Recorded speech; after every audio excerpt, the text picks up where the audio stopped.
1976 के शुरू में इन दिनों में अपने महकमे से फारिग होकर पेशावर के एक दोस्त बाबर खां के होटल पार्क होटल के अलावा उनके रावलपिंडी, एबटाबाद और नथिया गली और दीगर होटलों में रेस्टोरेंट का मैनेजर था।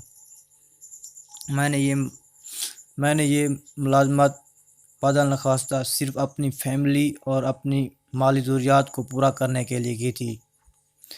भारत और काठमांडू में पाकिस्तान के दुश्मनों को आग में भस्म करने और वासिल जन्म करने वाला अब होटलों और रेस्टोरेंट के बावर्ची खानों में खान सामू से ये पूछता फिरता था कि 50 मुर्गियों के 300 टुकड़े 280 आर्डर में कैसे ख़त्म हो गए, 20 किलो गोश्त सुकेड़ कर 12 किलो कैसे रह गया, स्टोर में चाय के 20 डब्बों में से 3 डब्बे चूहे कैसे खा गए, ना तो चाय का एक ज़रा छोड़ा और ना ही डब्बे का कोई टुकड़ा।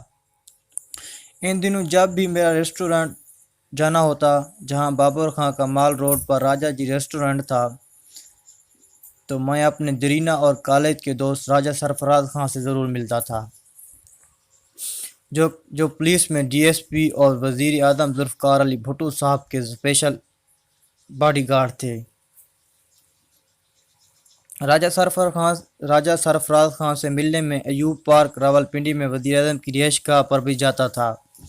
मुझे जहां ऊंची दीवारों और कड़े पहरे में वज़ीर-ए-आज़म हाउस में होने वाली बहुत सी माहौलियाती साज़िशों का पता चला।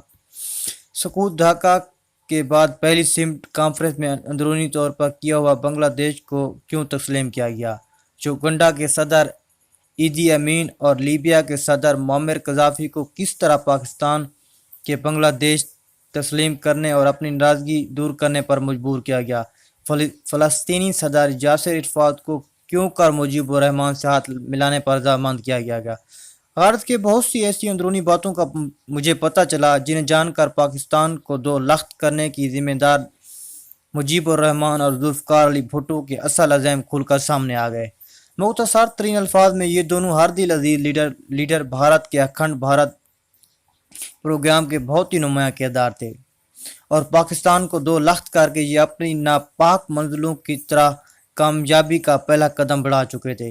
इनका दूसरा मकसद पाकिस्तान और बांग्लादेश की अफवाज को रुसवा करना और उनके जज्बा हुब्बुल वतन को कुचलना था। दोनों ममालिक की अफवाज को जब इन हर दिल अजीज लीडरों की जज्बाती तकरीर से कौम को बेवकूफ़ बनाने और नारे लगवाने के पीछे घिनौने अज़ैम का पता चला, तो ये दोनों अपनी ही अफवाज के हाथों अपनी इबरतनाक अंजाम को पहुँचे।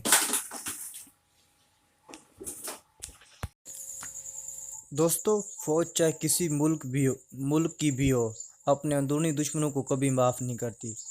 मैं वज़ीर आज़म हाउस में दाखिल होता तो आंखें पर से पर्दा हट जाता।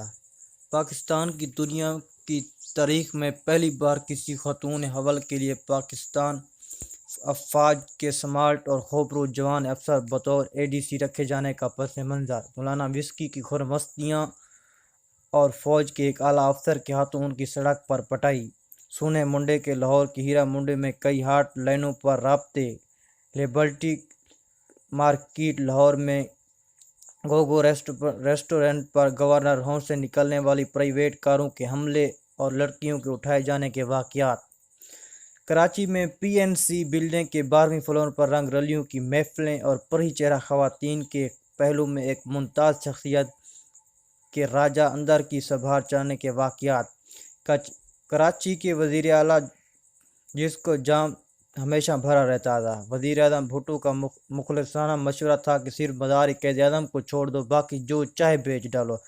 हर्जा के सैकड़ों चूहे दान रात खुला करने में मसरूफ़ थे और मुहिब वतन पाकिस्तानी इस्तिलाह वतन फरोशी, खुद गर्जी, बेहई और बदकुमाशी को दोनों हाथों से अपनी इज्जत संभाले खामोशी से गुजरते देख रहे थे। किसी में इतनी भी सकत नहीं थी कि एक कदम भी आगे बढ़ाता। वज़ीर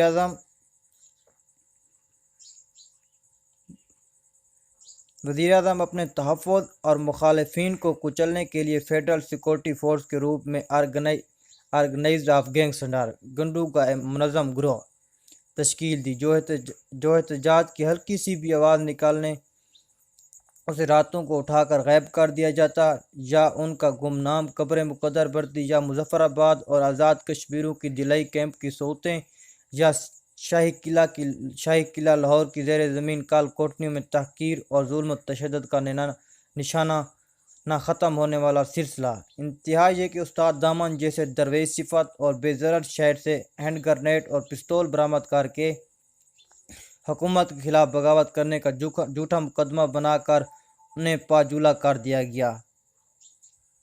ایسے ہی دنوں میں ایک روز مجھے راجہ سرفراز کا فون آیا، فوری طور پر راولپنڈی آ کر اس سے ملوں، بہت ہی اہم مسئلہ ہے۔ سرفراز سے میری بڑی بے تکلفی کی دوستی تھی۔ پہلے تو میں نے اسے مذاق یا ہماری شکار پارٹی کے ہڑیال یعنی کہ ہرن کا ایک شکار کرنے کی ضیافت میں شمولیت کا دعوت نامہ سمجھا، یعنی کہ وہ دوست تھے اور آپس میں شکار کھیتے تھے، اسی لیے اس نے یہ سمجھا کہ وہ مجھے دوست اپنے شکار پر بلا رہا ہے۔ لیکن جب سرفراز نے کہا کہ مذاق نہیں، یہ بات کوئی مذاق نہیں ہے، یہ سچ ہے، آپ کو لازمی آنا ہوگا، تو میں فوراً اٹھا اور راولپنڈی پہنچا دیے جاؤ گے تو میں سنجیدہ ہو گیا۔ سرفراز نے کہا ٹیلی فون انڈر آبزرویشن ہونے کی وجہ سے میں زیادہ کچھ نہیں بتا سکتا۔ وہ اپنے دوست کو بتا رہا تھا کہ فون انڈر آبزرویشن ہے، میں آپ کو زیادہ کچھ نہیں بتا سکتا۔ یہ بات بھی وہ کھلے طور پر نہ کہہ سکا۔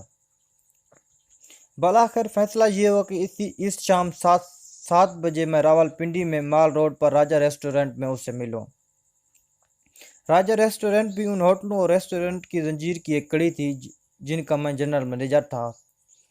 میں شام کے ٹھیک 7 بجے راجہ سرفراز ریسٹورنٹ میں داخل ہوا۔ اس کا چہرہ اترا ہوا تھا۔ بغیر کسی رسمی گفتگو کے اس نے کہا، میں بڑی مشکل سے تمہیں فون کرنے اور یہاں بلانے میں کامیاب ہوا ہوں۔ وزیر اعظم ہاؤس کا ہر ٹیلی فون ٹیپ ہو رہا ہے، یعنی کہ ریکارڈ ہو رہا ہے، اور کسی صورت بھی شام 6 بجے سے پہلے وہاں سے نکل نہیں سکتا تھا۔ ایک وفاقی وزیر اور بھٹو صاحب کے ایک قریبی دوست کے ایک ذاتی کام کے لیے جب ایف کو کہا گیا تو ایف کے سربراہ مقصود محمود نے تمہارے سابقہ محکمے سے گائیڈنس مانگی اور تمہارا نام دیا گیا۔ چونکہ ملک کے اندرونی جاسوسی زوروں پر ہیں تو تم بھی اپنے محکمے کی زیر نگرانی ہو، اسی لیے پشاور میں تمہارا پتہ اور کام کسی سے پوشیدہ نہیں ہے۔ مسعود محمود نے اپنے نائبین کو تمہیں یہاں فوری لانے کو کہا ہے۔ چونکہ یہ ساری بات میری موجودگی میں ہوئی تھی تو میں تمہاری طبیعت سے بھی اچھی طرح واقف ہوں۔ اگر کسی بات پر اڑ جاؤ تو پھر دنیا سے ادھر ہو جائے تو تم اڑے ہی رہتے ہو، اور اس کا مطلب یہ ہے کہ اگر تم ایف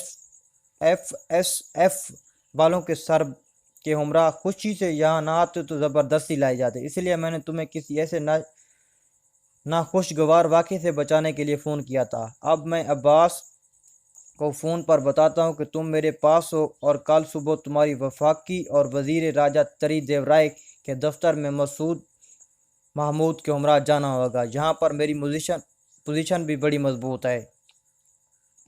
وزیر اعظم کا اسپیشل باڈی گارڈ ہونے کے باعث وزیر اعظم تک میری ڈائریکٹ رسائی ہے۔ میری اور تمہاری دوستی کو مسعود محمود بھی خوبی جانتا ہے، اس لیے تم اس سے اچھی طرح پیش آ گئے۔ دوستو، میں آپ کا دوست محمد شاکر اور انشاءاللہ حاضر ہوں گا دوسری ایپیسوڈ لے کر۔ اگر میری یہ ایپیسوڈ اچھی لگی ہو تو اس کو لائک اور کمنٹ ضرور کریں۔ دعاؤں میں یاد رکھیے گا۔ خدا حافظ۔